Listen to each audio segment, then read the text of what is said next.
అక్కడ నన్ను తీసుకువెళ్ళి నీ నామ మహిమార్థమై నన్ను సాక్షిగా నిలబెట్టుకోండి ప్రభువా, మళ్ళీ నేను వెనక్కి తిరిగి వెళ్ళకూడదని అనేసి ప్రార్థన చేసుకున్నానండి. మరి దేవుడు ప్రార్థన ఆలకించి మరి సన్నిధిలో పెట్టారు. అయితే దీనికోసం దేవుని చిత్తము ఒక రకంగా ఉంటే దీని వెనక ప్రయాస చాలా ఉంది. నాన్నగారిది అయితే చాలా ప్రయాసపడ్డారు. అందుని బట్టి నాన్నగారు నిండు వందనాలు. నిజంగా చాలా ప్రయాసపడ్డారండి. దానికి నేనేమి చూడని తెచ్చలేను. అన్న సాక్ష్యం అయితే అయిపోయింది. వాక్యానికి వెళ్దాం. సమయం చాలా తక్కువ ఇచ్చారు కాబట్టి వాక్యం నన్ను ధ్యానం చేసుకుందాం.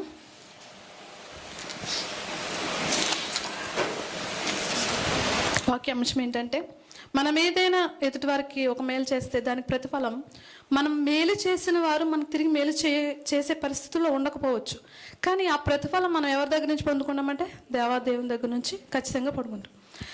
చూడండి, గడిచిన కాలం సంవత్సరంలో మనం ఎవరికైనా సంఘస్థులకే కావచ్చు, కుటుంబస్తులకే కావచ్చు, ఎవరికైనా ఒక మేలు చేసామనుకోండి, అది వారి దగ్గర నుంచి మనం కాకపోయినా పొందుకోకపోయినా ఈ సంవత్సరంలో దేవాతి దేవుడు మనం చేసినటువంటి మేలుకు ప్రతిఫలంగా దేవాతి దేవుడు మన జీవితాల్లో తప్పక జరిగిస్తాడు.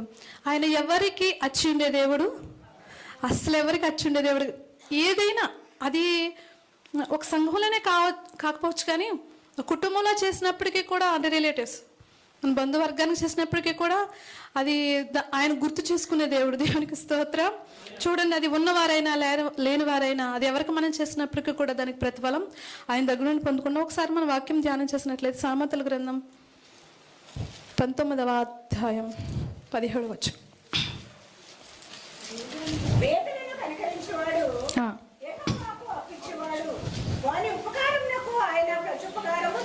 దేవునికి స్తోత్రం. బీదలను కనికరించువాడు యెహోవాకు అప్పించువాడు అంటండి. నిజంగా ఈ మాట చూడండి, మనం ఎవరైనా మనకి కనిపించినప్పుడు మనం ఇస్తుంటే ఉన్నప్పుడు మనం ఖచ్చితంగా ఇస్తాం కదా.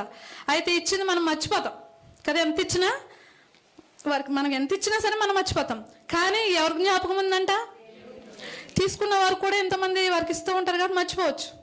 కానీ దేవుడు జ్ఞాపకం చేసుకుంటాడంట. నిజంగా అది ఎంత మంచి మాట అండి. నిజంగా ఒక మేలే మనం చేసినప్పటికీ కూడా దాన్ని దేవుడు మర్చిపోయే దేవుడు కాదు. వాక్యాన్ని మనం ధ్యానం చేసినట్లయితే ఇక్కడ మేలు పొందుకున్న వారు ఒక ప్రవక్త, మేలు చేసిన వారు అర్హత లేనటువంటి వ్యక్తి. వారు ఎవరైనది మనం చూసుకుందాం ఒకసారి. ఇర్మీయా గ్రంథము 38వ అధ్యాయము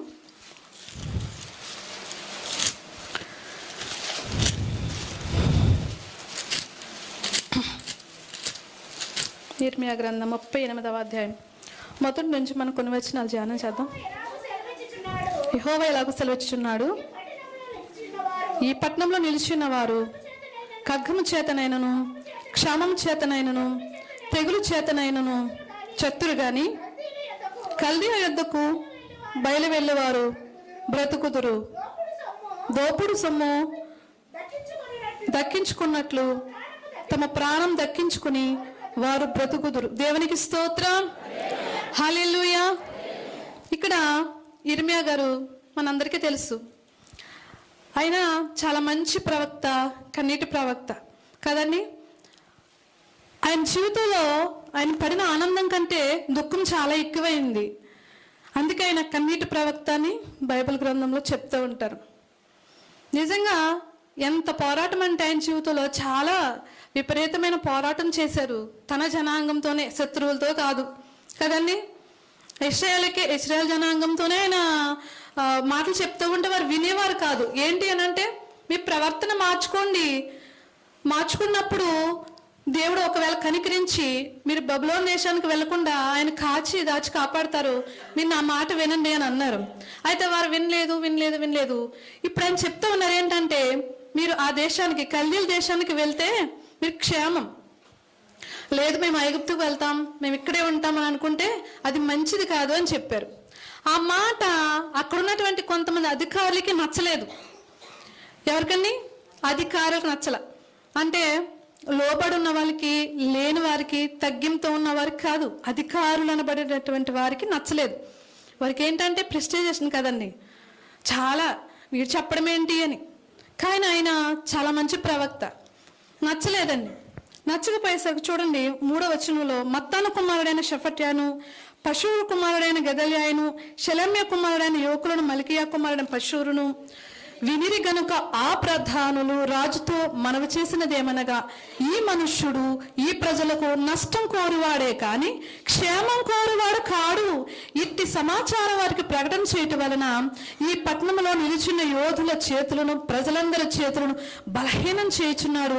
చిత్తగించి వానికి మరణశిక్ష విధించమని చెప్పారు. ఎవరు? అధికారులు. ఏమన్నారంటే మరణశిక్ష విధించాలి. ఈయన ఏమంటున్నారంటే మేలు కోరట్లా, బలహీన పరిచేస్తున్నాడు. మీకు మరణం వస్తుంది, నా మాట వినండి, నా మాట వినండి. అది నిజమే చెప్తున్నారండి. కొంతమంది నిజం చెప్తే నమ్మరండి. అంటే ఎంతసేపు మీకు మంచిగా జరుగును గాక అంటే వారి ప్రవర్తన బాగున్నా బాగోకపోయినా అది ఏదైనా ఖచ్చితంగా చెప్పాలా, ఆయనే ప్రవక్త కదండి. మన ప్రవర్తన మంచిగా ఉందనుకోండి, చాలా మంచిగా ఉందని చెప్పాలి. బాగోలేదనుకోండి, బాగోలేదని చెప్పాలి. అదే మంచిది. అంతేగాని బాగున్నా బాగోకపోయినా పొగడతలతో నింపేస్తే అది మంచి ప్రవక్త కాదు, అసలు కాదు. అది దేవుని మాట కాదు. దేవుడు ఏం చెప్తారు? మంచిగా ఉన్నట్లయితే మంచిగా చెప్తారు, చెడుగా ఉన్నట్లయితే చెడుగా చెప్తారు. అది దేవుని మాట, అది మనం నమ్మాలి. దేవునికి స్తోత్రం. చూడండి, ఈయన ఏ మాట ప్రకటన చేస్తున్నారంటే వీళ్ళకి మంచి మాట ప్రకటన చేస్తుంటే వీళ్ళు అనుకుంటున్నారు బలహీనపరుస్తున్నాడు. ఎంతసేపు మరణం వస్తుందని చెప్తున్నాడు, మీకు క్షేమము కాకుండా క్షేమం వస్తుందని చెప్తా ఉన్నాడు. కాబట్టి ఈయన మాట మంచిగా లేదు, మరణం బెటర్ ఈయనకి అని చెప్తున్నారు అనమాట. అసలు ఎవరి కోసమండి ఆయన చెప్పేది? ఆయనకి ఫ్యామిలీ లేదండి కదా, ఆయనకి వివాహం కాలేదు, ఒక కుమారుడు కుమార్తె అయినా ఆయనకి లేరు. మరి ఎవరి కోసం చెప్తున్నారు? ఈ కన్నీరంతా ఎవరి కోసం? తన ప్రజల కోసమే కదా కదా వారు అర్థం చేసుకోలేదు. అసలు అర్థం చేసుకోకుండా చూడండి చెప్పి 5వ వచనంలో, అందుకు రాజైన సిద్కియా అతడు మీ వశమున ఉన్నాడు, రాజు మీకు అడ్డము రాజాలడనగా వారు ఇర్మియాను పట్టుకొని కారాగృహములోనున్న రాజకుమారుడగు మల్కియా గోతిలోనికి దింపిరి. అందులోనికి ఇర్మియాను త్రాళ్లతో దింపినప్పుడు ఆ గోతులో నీళ్లు లేవు, బురద మాత్రమే ఉండెను. ఆ బురదలో ఇర్మియా దిగబడెను. దేవునికి స్తోత్రం. చూడండి, ఆయన్ని ఇప్పుడు ఎక్కడ దింపారంట? గోతులోని దింపారు. ఆ గొయ్యి నీళ్ళతో ఉందా? ఓన్లీ బురద మాత్రమే ఉంది. అసలు ఆయన అలా దింపడానికి ఆయన చేసినటువంటి పాపం ఏమైనా ఉందంటే లేదు, అసలు రీజన్ ఏమీ లేదు. ఆయన అలా దింపడానికి కారణం ఏమీ లేదు. కేవలం మీరు క్షేమంగా ఉండాలంటే గలిలీ దేశానికి వెళ్ళండి. ఇక్కడుంటే మీకు యుద్ధము మరణాలు తప్ప వేరొకటి లేదు. కాబట్టి మీరు క్షేమంగా ఉండాలి, క్షేమంగా ఉండాలి కాబట్టి గలిలీ దేశానికి వెళ్ళమని చెప్పారు. ఆ కారణం వారికి నచ్చలేదు. నచ్చకపోవడాన్ని బట్టి ఆయన నీళ్లు లేనటువంటి గోతులోనికి దింపేశారు. ఇప్పుడు ఎవరు ఆయనకి సహాయం అంటే రాజు సహాయం చేయవలసిన స్థితిలో ఆయన ఏమన్నారు? మీకు ఇష్టం వచ్చినా చేసుకోమన్నారు. ఎందుకు? అధికారులు కాబట్టి. అధికారుల మాట రాజు విన్నాడు. విని మీకు ఇష్టం వచ్చినట్లు ఆయన చేసుకోండి, నేనేమన్నాం, అధికారం ఇచ్చానని చెప్పారనమాట. చెప్పడంతో హుటాహుట్టిన తొందరగా ఆయన తీసుకెళ్ళిపోయి గోతులు దింపేశారు. నిజంగా ఎంత బాధ అంటే, ఆయన ఏం చేశారని ఆయన గోతులో దింపరు, కారణం ఏమీ లేదు. మంచి చెప్పినందుకు గోతులో దింపరు. కొన్నిసార్లు మనం మంచి చేసిన మనకి కీడు ఎదురవుతూ ఉంటుంది. అయినప్పటికీ కూడా నేను ఎంత మంచి చేసినా నాకు కీడు ఎదురవుతుంది ఎందుకని మనం కృంగిపోకూడదు. ఎందుకంటే కీడు వెనక మేలు దాచించిన దేవుడు మనకు. దేవునికి స్తోత్రం. హల్లెలూయా. నిజంగా ఆయన అందులో దింపినప్పుడు ప్రార్థన చేసి ఉంటారు, చేయకుండా అయితే ఉండరు కదా. మనము కొంచెం కష్టం తగిలితేనే వెంటనే మనకెవరు హెడ్? ఎవరైనా మనకి కదా, ఫస్ట్ దేవునితో చెప్పుకుంటాం, తర్వాత మన కొరకు ప్రార్థన చేసేటటువంటి దేవజనులకి చెప్పుకుంటాం. అయితే ఆయనే ఒక సేవకుడు కదా. ఇప్పుడు ఉదాహరణకి ఏమంటాం, సేవకులే ఏదైనా శ్రమలో ఉన్నారనుకోండి, వారు ప్రార్థనలో లేరనుకుంటా, వారి విశ్వాసంలో లేరనుకుంటా, అందుకని శ్రమలు వచ్చినాయి. మరి ఈయన కన్నీటి ప్రవర్తనకి ఎందుకు శ్రమలు వచ్చినాయి కదా? ప్రార్థనలు ఎదుగుతుంటేనే ఎక్కువ శ్రమలు వస్తూ ఉంటాయి. దేవునికి స్తోత్రం. ప్రార్థన అంటే దేవునితో మనం ఎక్కువ గడుపుతూ ఉంటేనే వాడు దాడి చేస్తూ ఉంటాడు. ఎందుకంటే ఎలాగైనా వీరిని తప్పించేయాలి, మళ్ళించేయాలి, అసలు దేవుని దగ్గరికి వీరు వెళ్లకుండా చేయాలని వాడి ఆలోచన తంత్రం. దేవునికి స్తోత్రం. చూడండి, అయితే ఇంత ప్రార్థన చేసినటువంటి ఈ వ్యక్తికి, ఇంత ప్రార్థనాపరుడైనటువంటి ప్రవక్తకు ఎన్ని కష్టాలు, ఎన్ని బాధలు వచ్చినాయో నిజంగా చెప్తానండి. ఇప్పుడున్న సేవకుల కన్నా మనకు సువార్త ముందుగా అందించినటువంటి సేవకులు చాలా శ్రమను అనుభవించారు. నిజంగా వారి మాటను ఎత్తడానికి కూడా మనం అర్హులము కాదు, అస్సలు కాదు. నిజంగా వారి పేరు ఎత్తడానికైనా మనకు అర్హత లేదు అసలు. అంత మంచి త్యాగం చేశారు, అంత ప్రార్థనతో ఉన్నారు. స్పెషలిస్ట్ ఏమీ లేవు వారికి ఆ రోజుల్లో. సువార్త ప్రకటించిన వారి దినాల్లో ఏమీ లేవు కదా. నడక, ఓన్లీ నడక, ప్రయాణము, చెరసాలు, పిడుగుద్దులు, అవమానాలు, నిందలు, అసలు ఎన్నో. ఒకానొక సందర్భంలో అపొస్తలులందరినీ కూడా చెరసాల్లో వేసేసి వారిని కొట్టి ఈ నామం పేరట మీరు ప్రకటించకూడదని చెప్పారు. కొట్టేశారు, రక్తాలు వచ్చేసినా కొట్టేశారు, బాధించారు. కానీ బాధించేసి కొట్టేసి అన్నారు, ఈ నామం పేరట మీరు ప్రార్థన చేయకూడదని చెప్పారు. చెప్పిన తర్వాత వారేమనుకుని తెలుసా, ఆ దెబ్బలను బట్టి, వారు పొందిన హింసను బట్టి అత్యానంద భరితులయ్యారంట. ఆనందం. దేవునికి స్తోత్రం. ప్రభు మన నిమిత్తమై ఎన్నో దెబ్బలు తిన్నారా, ఎన్నో శ్రమను అనిపించాడు. అయితే ఆ శ్రమలలో మనకు కొంచెం పాలి భాగస్తులమయ్యాం. మన దెబ్బలు కొట్టారు, మన రక్తం కూడా కల చూశారు. కాబట్టి ఆయన శ్రమలలో మనం పాలి భాగస్తులమయ్యాం. ఎంత ఆనందంగా మనకన్నారు. దేవునికి స్తోత్రం. దేవుని నామం నిమిత్తమై మనకి ఏదైనా చిన్న అవమానం కలిగినప్పుడు, అబ్బాయి దేవుని నమ్ముకుంటే ఇన్ని శ్రమలు వస్తాయనుకుంటే ఎందుకు వచ్చిందిలే అనుకుంటాం. అస్సలు అనుకోకూడదు. నిజంగా తిరుగులేని బహుమానం ఇస్తాడండి దేవుడు మనకు. దేవునికి స్తోత్రం కదండి. ఈ లోకంలో ఏదైనా చిన్న పని చేసినప్పుడు చిన్న చిన్న బహుమానాలకి మనం ఆనందపడిపోతాం కదా. ఏదైనా ఉదాహరణకు ఒక పరుగు పందెం అనుకోండి, దానిలో నగ్గాం అనుకోండి, ఆ బహుమానం ఇస్తారు కదా, ఏదైనా చాలా ఆనందం వచ్చేస్తూ ఉంటుంది మనకి. అయ్యో నేను పరుగు పందులు నగ్గేశాను, అందరు నన్ను చూసేంత చెప్పుకుంటున్నారు అనుకుంటా కదా. అది ఉండదు, కొంతకాలమే, అది ఇక్కడ వరకే. కానీ నిజంగా మన శ్రమను అనుభవించి, ఈ లోకంలో ఎన్నో అవమానాలను అనుభవించి, కష్టపడి దేవుని నామం నిమిత్తమై మనం పడినటువంటి ప్రయాసకి దేవుడిచ్చే బహుమానం ఉంది చూసారా, అది ఎన్నటికీ నశించిపోదు. దేవునికి స్తోత్రం. హల్లెలూయా. నశించిపోని బహుమానం దేవుడు మనకిస్తాడు. ఆ బహుమానం కావాలనే ఆనాటి ప్రవక్తలు, దైవజనులు, వీరందరూ కూడా చాలా ప్రయాసపడ్డారు. దేవునికి స్తోత్రం. చూడండి, ఇలాంటి గోతులోనికి ఆయన పడవేసినప్పుడు ఎవ్వరు పట్టించుకోలేదండి. నిజంగా ఎవ్వరికి ఆయన గురించినటువంటి చింత రాల. వాక్యం మనం ధ్యానం చేద్దాం. ఎవరికి వచ్చింది ఆ చింత అంటే 7వ వచనంలో, రాజు బెన్యామీను ద్వారమున కూర్చుని ఉండగా రాజు ఇంటిలోని కూషీడగు అబెద్మెలెకు షుండు వారు ఇర్మియాను గోతులో వేసిన సంగతి విని రాజు నగరులో నుండి బయలు వెళ్ళి రాజుతో ఇలాగూ మనవి చేశాడు. దేవునికి స్తోత్రం. హల్లెలూయా. చూడండి, ఎవరికి వచ్చిందంటండి ఇర్మియాను గూర్చినటువంటి బాధ? షన్నుడు, అబెద్మెలెకు అనే అతనికి వచ్చింది. షన్నుడు అనగా ఎన్నికలైనటువంటి వ్యక్తులు, నపుంసకులుగా ఉన్నటువంటి వారు, ఎన్నికలైనటువంటి వారుగా ఉంటారు. ఒకసారి వాక్యం మనం ధ్యానం చేసినట్లయితే షన్నుని గురించి ఒక చిన్న మాట యెషయా గ్రంథంలో ఆయన రాయించారు.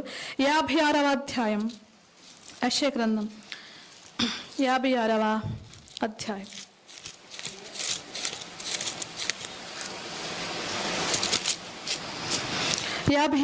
అధ్యాయము 3 నుంచి మనం చదువుకున్నట్లయితే, యెహోవాను హత్తుకొని అన్యుడు నిశ్చయముగా యెహోవా తన జనులలో నుండి నన్ను అనుకొనవద్దు.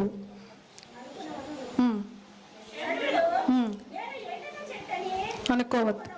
ఓకే. ఆచరించుచు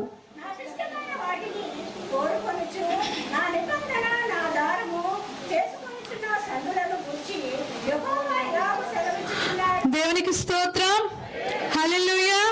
ఇక్కడ షండుని గురించి మనం ధ్యానం చేసినట్లయితే, షండు అనుకుంటాడంట నేను ఎండిన చెట్టును అని. అంటే ఎండిన చెట్టులో జీవం ఉంటుందండి. అంటే వారు బ్రతుకుతూ ఉన్నారు కానీ వారి జీవితంలో విలువ లేదు.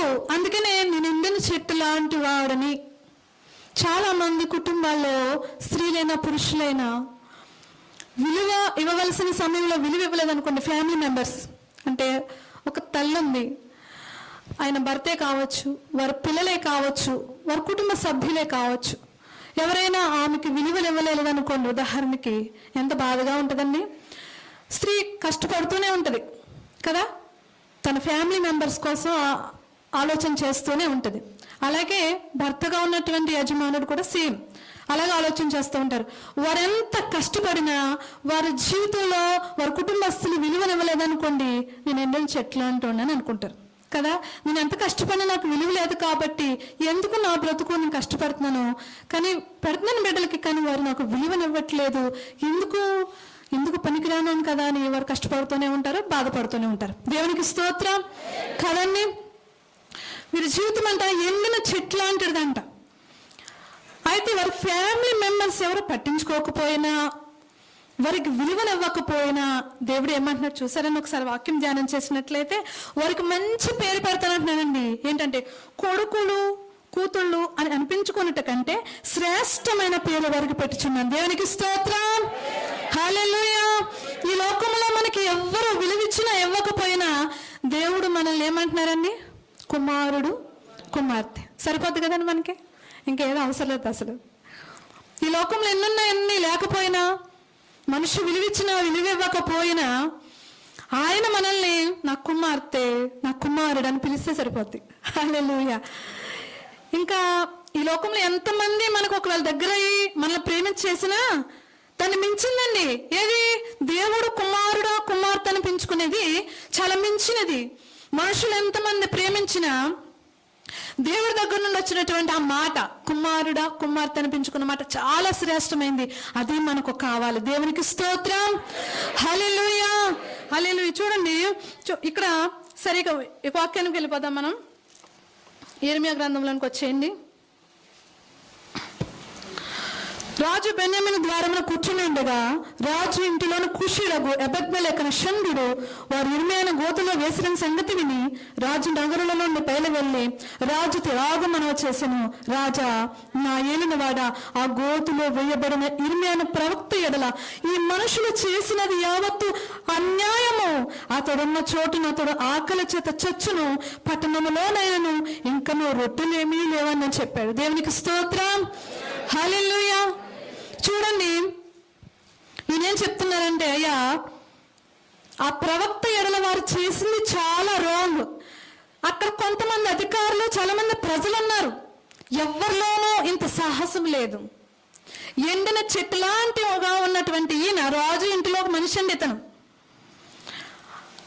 అతనిలో వచ్చింది ప్రేమ, ఉప్పొంగిపోయింది ఇర్మీయా మీద.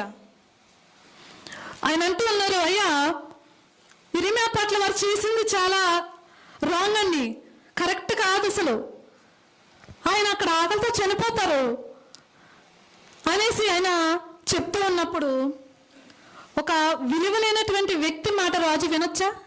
వినరు కదండి. వింటారా? ఇప్పుడు మనం వెళ్ళి రాజుతో మనం ఎందుకు పనికిరాని వాళ్ళం, ఉదాహరణకు రాజు దృష్టిలో పనికిరాని వాళ్ళని మనం వెళ్ళి ఏదో ఒక మాట సలహా ఇచ్చామనుకోండి, వింటారా? అస్సలు వినరు. కానీ ఈ షండుడైనటువంటి కుషీయుడగు ఎబెద్మెలెకు రాజుతో ఒక మనవి చేశారు.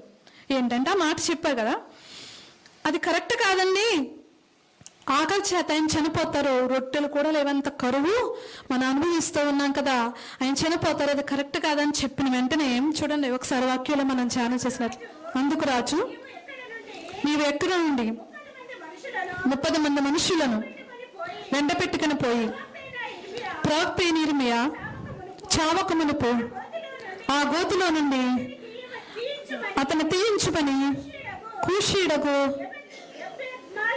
ఎబెద్మెలెకునకు సెలవీయగా ఎబెద్మెలెకు ఆ మనుషులను వెంట పెట్టుకుని పోయి రాజనగరులలో ఖజానా క్రింద గదిలోనికి వచ్చి అచ్చటి నుండి పాతవైన చింకి బట్టలను చిరగి చిరాకులైన గుడ్డపాతలను తీసుకుని పోయి ఆ గోతిలోనున్న ఇర్మీయా పట్టుకున్నట్లుగా త్రాళ్ళ చేత వాటిని దింపి పాతవై చిరిగి చిరాకులైన ఈ బట్టలను త్రాళ్ళ మీద నీ చంకల క్రింద పెట్టుకోవడమని అతనితో చెప్పాను. దేవునికి స్తోత్రం, హల్లెలూయా. మీరు ఇష్టం వచ్చినట్లు చేసుకోమంటే వారు ఏం చేశారు? ఒక నీళ్లు లేని గోతులోనికి దింపేశారు. అయితే ఈయన బట్టి చింత కలిగి ఈయన బట్టి బాధ కలిగినటువంటి చెప్పిన వ్యక్తి ఒక్క మాట కూడా రాజు విన్నారు. వినే మనసు దేవుడు ఇచ్చాడు. దేవునికి స్తోత్రం. ఉదాహరణకి కొన్ని పనులు మన వల్ల కాదు కదా, అప్పుడు అధికారుల దగ్గరికి వెళ్తాం కదా. వెళ్ళినప్పుడు మనం ఏమని ప్రార్థన చేస్తాం? ప్రభువా ఆయనలో మీరు ఉండండి. దేవునికి స్తోత్రం. ఇప్పుడు మేలు చేస్తారు దేవుడే, కానీ ఒక వ్యక్తి ద్వారానే జరుగుతుందా మేలు?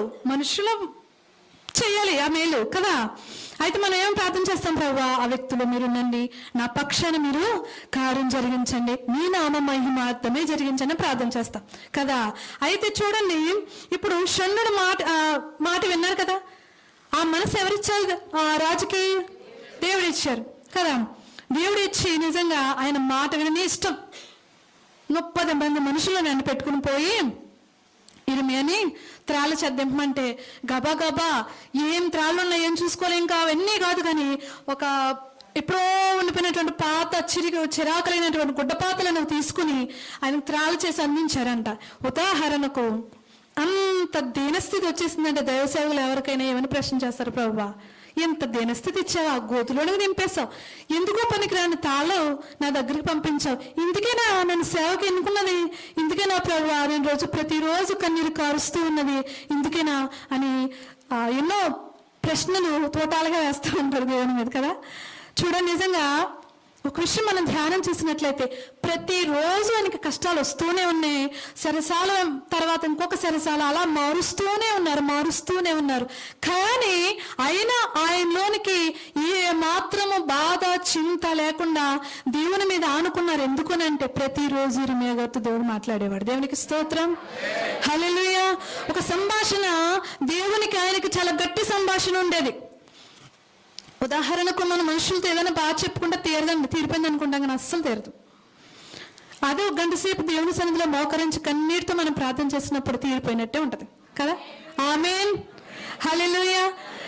ఇవన్నీ అనుభవాలు మీ అందరిలో ఉన్నాయి, నాలో కూడా అందరిలో ఉన్నాయి. దేవునికి స్తోత్రం. నిజంగా దేవుని దగ్గరకు వచ్చి ప్రభువా నేను ఎంతమందో చెప్పుకున్నాను, ఏ మాత్రం ప్రయోజనం కలగలేదు, మీతో మాట్లాడుతున్నాను, మీతో చెప్పుకుంటున్నాను, మీరు మాత్రమే చేయగలరు ఈ కార్యాన్ని అనేసి మనం విజ్ఞాపన చేసినప్పుడు దేవుడు ఖచ్చితంగా చేస్తాడు.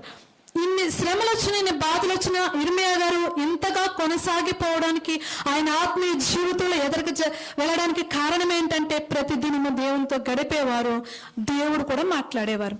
ఇప్పుడు ఉదాహరణకు మనం మాట్లాడేసి వెళ్ళిపోయాం, దేవుడు మనకు ప్రత్యుత్తరం ఇవ్వలేదనుకోండి, మనం ఎలా ఉంటాం? మన ముఖాలు వికారంగా ఉంటాయి. నేను మాట్లాడాను దేవునితో, ఏం చెప్పలేదు అనుకుంటాం కదా. ఇప్పుడు నాకు వీసా పని అవ్వలేదు అన్నాను కదా. ఒకరోజు నైట్ పడుకున్నాం, తెల్లవారుజామున 5 గంటలు అవుతుంది కరెక్ట్గా. నేను అలాగే దాని మీద దృష్టి నిలిపి ప్రార్థన చేసేటప్పుడు చేశాను అంతే. కానీ ప్రభు నీ చిత్తమే అన్నాను అంతే, ఇంకా ఆయనకు అప్పచెప్పేశాను. ఎందుకంటే ప్రతిదీ ఆయన చిత్త ప్రకారంగానే జరుగుతాయి, మన ఇష్టానుసారంగా కాదు. ప్రతి విషయం ఎలా ఆయనకే చెప్తాను, విడిచిపెట్టి అతను ప్రార్థన చేసింది దాని గురించి వాళ్ళకి చెప్తాను వీళ్ళకి చెప్తాను విచారం కలిగైతే అస్సలు ఉండను. అలా చూడండి, అయితే నేను పడుకుని లేగలేదు, కల్లోనే జరిగింది ఒక పేపర్ అలా కళ్ళ ముందు ఉన్నది అనమాట. అది ఏంటంటే ఒక పేపర్, దాని మీద ఒక అరటిపండు. దేవునికి స్తోత్రం. మెలకు వచ్చేసింది, నేను ప్రభు నాకు పేపర్ ఇచ్చావు, మీ నామానికి మహిమ ఘనత అనేసి లేచి ప్రార్థన చేసుకున్నాను 5 గంటలకు. దేవునికి స్తోత్రం, హల్లెలూయా. చూడండి, మనకి ఏదైనా దేవుని దగ్గర అడిగామనుకోండి, అది జవాబు వచ్చిందానికి ఎంత సంతోషం కదా, చాలా సంతోషం. కేవలం డైరెక్ట్ ముఖ్యమంత్రి అంత స్థానంలోంచి వచ్చినట్టు, అంతకన్నా ఎక్కువే. సృష్టికర్త కదా ఆయన, నిజంగా ఆయన దగ్గర నుండి జవాబు చాలా మనసుకి ఎంతో ఆనందాన్ని ఇస్తుంది. అది చెప్తే కాదండి, మనం అనుభవిస్తేనే తెలుస్తుంది. దేవునికి స్తోత్రం, హల్లెలూయా. చూడండి, నిజంగా ఆయనంతా ఆత్మీయ జీవితంలో ఎదిగారు ఇర్మియా గారు. సమయం అయిపోతుంది గారు, మనం ధ్యానం చేద్దాం.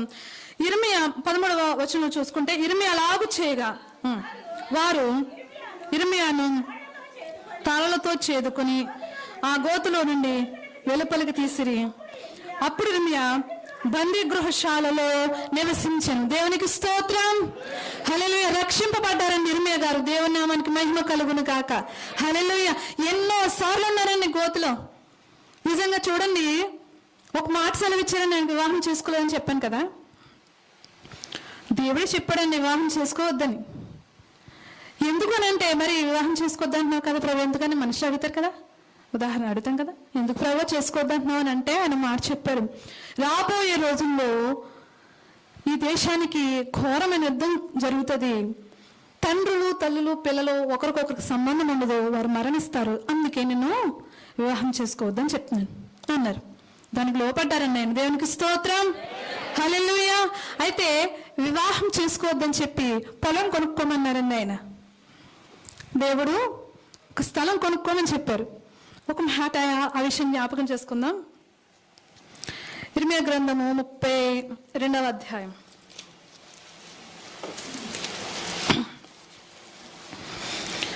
ఇర్మియా గ్రంథం 32వ అధ్యాయం 5-6 వచనాలు. మీరు కల్దీలతో యుద్ధం చేసినను మీరు జయమునందరు అనే మాటలు నీవేళ ప్రకటించుచున్నావని ఇర్మియాతో చెప్పి అతని చెరలో వేయించి ఉండెను. కాగా ప్రవక్త అయిన ఇర్మియా యోధారాజు మందిరములో ఉన్న సరసాల ప్రాకారములో ఉంచబడి ఉండెను. అంతటా ఇర్మియా ఇట్లనెను, యెహోవా వాక్కు నాకు ప్రత్యక్షమై ఇలాగూ సెలవిచ్చెను, నీ తండ్రి తోడబుట్టిన షల్లూము కుమారుడగు హనమేలు నీ యొద్దకు వచ్చి అనాతోతులోనున్న నా భూమిని కొనుటకు విమోచకుని ధర్మం నీదే, దాన్ని కొనుక్కొనమని చెప్పాను. దేవునికి స్తోత్రం. హల్లెలూయా. ఇర్మియా గారు ఈ మాట చెప్పే మంది ఎక్కడున్నారు? చెరసాల్లో ఉన్నారు. చెరసాల్లో ఉంటే దేవుడు చెప్తున్నాడు, ఒక స్థలం కొనుక్కో, హనమేలు నీ బంధువు, అతను వచ్చి నా బంధువుల ధర్మ ప్రకారం నీవే దాన్ని కొనుక్కోవడానికి అర్హుడు, దాన్ని కొనుక్కోమని చెప్తాడు. చెప్పి నువ్వు దాన్ని కొనుక్కోవాలని చెప్తారు. చెప్తే అప్పుడు సరే అయిపోయింది అని విన్నారు. విన్న తర్వాత నెక్స్ట్ డే ఆయన వచ్చారు. హనమేలు వచ్చి, అయ్యా నా బంధువుని ప్రకారంగా నీవే ఆ స్థలానికి అర్హుడవు కనుక నేను అమ్మేయాలనుకుంటున్నాను, అమ్మేస్తాను అని చెప్పారు. ఉదాహరణకి ఆయన ఎందుకు అమ్మేయాలనుకున్నారనంటే, యుద్ధాలు జరుగుతున్నాయి కదండి, ఏమీ ఎలా ఉంటుంది ఏంటో, ఈ స్థలం అమ్మేసుకుంటే ఇప్పుడు కొంచెం ధనం వస్తుందని అమ్మేస్తున్నారేమో, ఒకవేళ మనకు తెలియదు, కానీ అమ్మేద్దామని అనుకునేసరికి అమ్మేశారు. అయితే చూడండి, ఇర్మియా గారు ఒక ప్రశ్న వేశారు, ప్రభువా యుద్ధం జరుగుతుందని పెళ్ళే చేసుకోవద్దన్నాం, వివాహం కూడా వద్దన్నాం, పిల్లలు వద్దన్నాం, మనకి పొలం ఎందుకు నాకు అని అంటే, మరలా 70 సంవత్సరాలకి వస్తారు, వచ్చిన తర్వాత ఎవరి పొలాలు వారికి కొలవబడతాయి, అందుకే తీసుకోమంటున్నాను అన్నారు. దేవునికి స్తోత్రం. హల్లెలూయా. చూడండి, ఆయన అద్భుత కార్యాలు చాలా ఘనంగా ఉంటాయి. చూడండి, ఆ విషయం మనం ఇంకా వదిలేద్దాం. అయితే మనం ఏదైనా ఎదుటి వారికి మేలు చేసేటప్పుడు దానికి ప్రతిఫలం దేవుని దగ్గర నుండి పొందుకుంటాం అనుకున్నాక మన అంశం ఇది.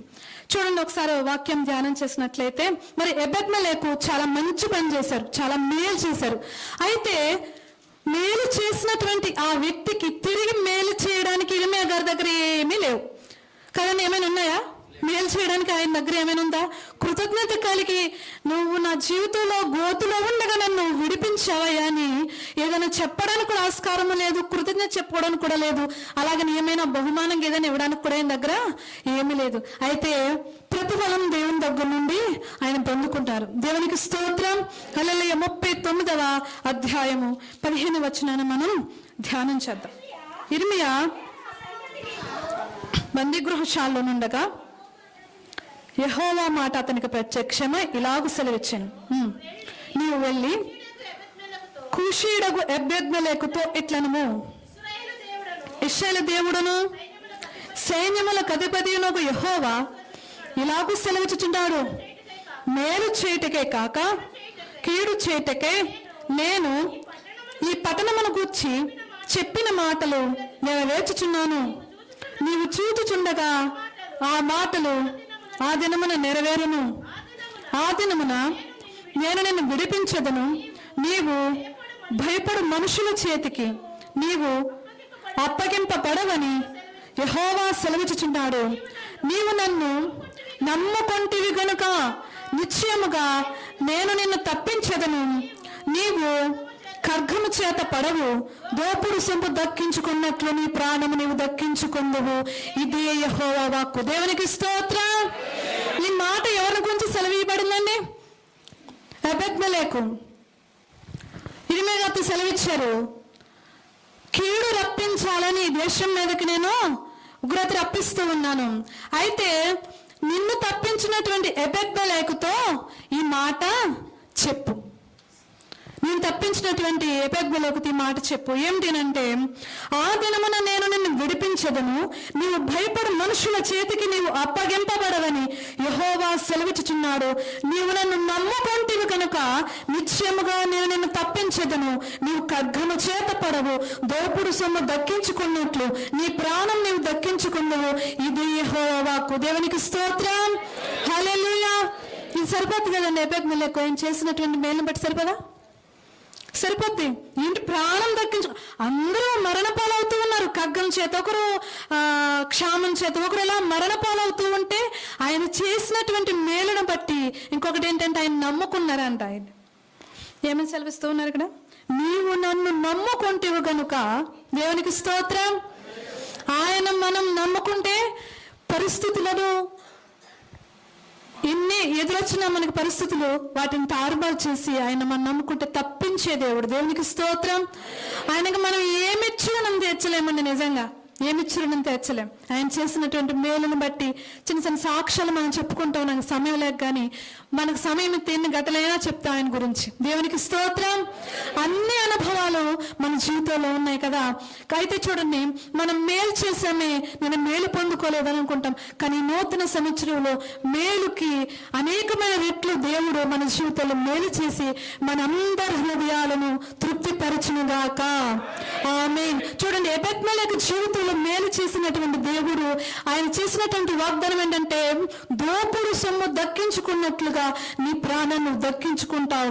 ఒకవేళ నీ చుట్టుముట్టలు వేసినప్పటికీ కూడా మాత్రం భయపడకు, నేను నీకు తోడుగా ఉన్నాను, నీవు నన్ను నమ్ముకున్నావు, నీ ప్రాణాన్ని దక్కించుకుంటావు అనేసి ఎబెద్మెలెకుతో చెప్పు ఇర్మీయా అనేసి దేవుడు వాగ్దానం చేశాడు. చూడండి, ఈ నూతన సంవత్సరంలో మనకి ఎన్ని శ్రమలు, ఎన్ని ఇరుకులు, ఎన్ని ఇబ్బందులు వచ్చినప్పటికీ కూడా దోపుడు సొమ్ము దక్కించుకున్నట్లుగా మన ప్రాణాలు మనం దక్కించుకొని ఎన్నో శ్రమల నుండి విడిపింపబడి మేలుతో ఆయన మన జీవితాలను తృప్తిపరుస్తాడు. ఇది నిజమైన నమ్మి దేవాది దేవుని మహిమపరుద్దాం. దేవునికి స్తోత్రం. హల్లెలూయా. మేలులతో మీ జీవితాన్ని దేవాది దేవుడు నింపును గాక. ఆమేన్. మీ పరిశుద్ధ మాటలు దేవుడు దీవించి ఆశీర్వదించును గాక. ఆమేన్. సమయం ఇచ్చినటువంటి దేవాది దేవునికి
ఉన్నతమైన శ్రేష్టమైన మూల్యమైన నామానికి స్తుతి స్తోత్రాలు వందనాలయ్యా.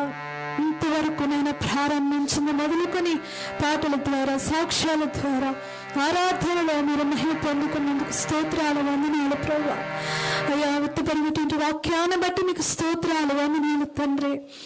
నా తండ్రి మేము మేలు చేసి మేము మర్చిపోతాం, కానీ నా ప్రభా మేలుని మీరు జ్ఞాపకం చేసుకుని మా జీవితాల్లో దానికి ప్రతిఫలం ఇచ్చే దేవుడు ప్రభువా. అయ్యా మీకు స్తోత్రాలు వందనాలు. ఎన్నో మార్లు మేము తెలియక మేలు చేసి మర్చిపోయాం, కానీ దానికి ప్రతిఫలం మేము పొందుకుంటున్నాం ఇప్పటికీ కూడా. అవును ప్రభు, అది కేవలం మా పైన మీకున్నటువంటి కృప మాత్రమే. గతించిన దినములన్నీ నీ కృపా క్షేమములతో మమ్మల్ని నింపి గడిచిన సంవత్సరం అంతా కాచి దాచి కాపాడి నా 2026 సంవత్సరంలోనైనా 2వ తారీఖున మమ్మల్ని లాగు సజీవులకు నిలిపినందుకు స్తోత్రాలు వందనాలు. మీ ఘనమైన శ్రేష్టమైన ఉన్నతమైన మనకి మహిమ చెల్లిస్తూ ఉన్నాం. విత్తబడినటువంటి వాక్యాన్ని మా హృదయంలో నా ప్రభుత్వంతులు అరుగుదంత నూరంతలుగా ఫలింపు చేసి అయ్యా మీ మేలు చేయడానికి మమ్మల్ని అందరినీ మా హృదయాలందరినీ బలపరిచినాను ప్రభా. మేలు చేసి మేము విసిగిపోకుండా మా ఆత్మీయ జీవితంలో నా ప్రభా మాకు ఇచ్చినటువంటి ఆయుష్కాలం అంతా కూడా మేలే చేయడానికి, మా ఇతరులకు కానీ కుటుంబస్తులు కానీ సంఘానికి కానీ మేలే చేయడానికి మా హృదయాలందరినీ బలపరిచి నిరాకరలు ఎత్తబడే గుంపులు మమ్మల్ని అందరినీ ఉంచి మహిమ ఘనత ప్రభావములు సమస్తం ఆరోపించుకునమని యేసయ్య శ్రేష్టమైన నామములో ప్రార్థన అడిగి వేడుకుంటున్నాం మా పరమ తండ్రి. ఆమేన్ ఆమేన్. అందరికీ వందనాలు.